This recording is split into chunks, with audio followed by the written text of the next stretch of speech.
మనం ఎప్పుడెప్పుడా అని ఎదురు చూస్తున్న మూడవ ప్రపంచ యుద్ధం మొదలయ్యింది.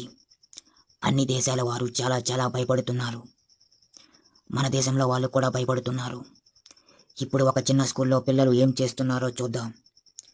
చూస్తూ ఉండండి, పిల్లలందరూ కూడా ఏం చేస్తున్నారు, ఎలా ఉన్నారో చూద్దాం. అందరూ కూడా వినండి. మనమందరం మూడవ ప్రపంచ యుద్ధంలో పాల్గొనాలి. మన వంతు సహాయం చెయ్యాలి. అందరూ కూడా వెళ్ళి శత్రువులను అందరినీ పైకి పంపించాలి. మీ దగ్గర ఉన్న ఆయుధాలను పట్టుకొని రండి. శత్రువులను నేను సుత్తితో కొట్టానంటే ఒక్కొక్కరి తలకాయలు ఎగిరిపోతాయి. రండిరా రండి, మీరు నేను ఈరోజే తేల్చుకుందాం. సుత్తి దెబ్బ పడితే అప్పా అనాలి. రండిరా, ఎక్కడ ఉన్నారు రండి, చూసుకుందాం.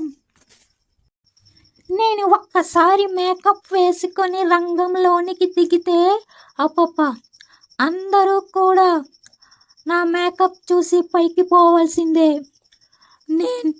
నేను నా మేకప్తోనే అందరినీ ఓడిస్తాను. ఎలాగైనా ఓడిస్తాను. పోవడానికి రెడీగా ఉన్నాను. హలో ఫ్రెండ్స్, ఎలా ఉన్నారు?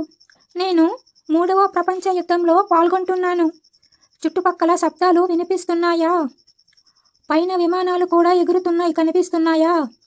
ఇలాంటి విషయాలు ఎక్కువగా తెలుసుకోవాలంటే లైక్ చేయండి, షేర్ చేయండి, నన్ను మీరు ఫాలో అవ్వండి. మూడవ ప్రపంచ యుద్ధంలో ఎంతమంది పాల్గొన్నారు? వారి ఊరు పేర్లు ఏమిటి? వారి ఇంటి పేర్లు ఏమిటి? ఎన్ని బాంబులు వేశారు? ఎన్ని విమానాలు వాడారు? ఎంతమంది పైకి పోయారు? ఎంతమంది పారిపోయారు? అన్నీ తెలుసుకొని ఎక్కువగా జీకే. ఒరేయ్ రండిరా రండి, చూసుకుందాం మీ ప్రతాపము నా ప్రతాపము. నేను రైట్ లెగ్తో తంతే లండన్లో పడతావు, లెఫ్ట్ లెగ్తో తంతే లడఖ్లో పడతావు. రండిరా చూసుకుందాం. బస్తీ మే సవాల్.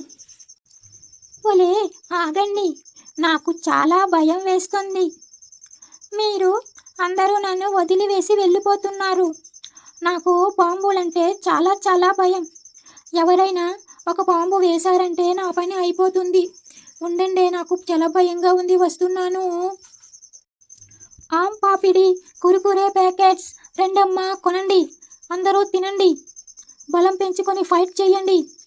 ఏంటి ఎవ్వరూ రావటం లేదు, కొనటం లేదు. ఎవరి పనిలో వారు ఉన్నారు.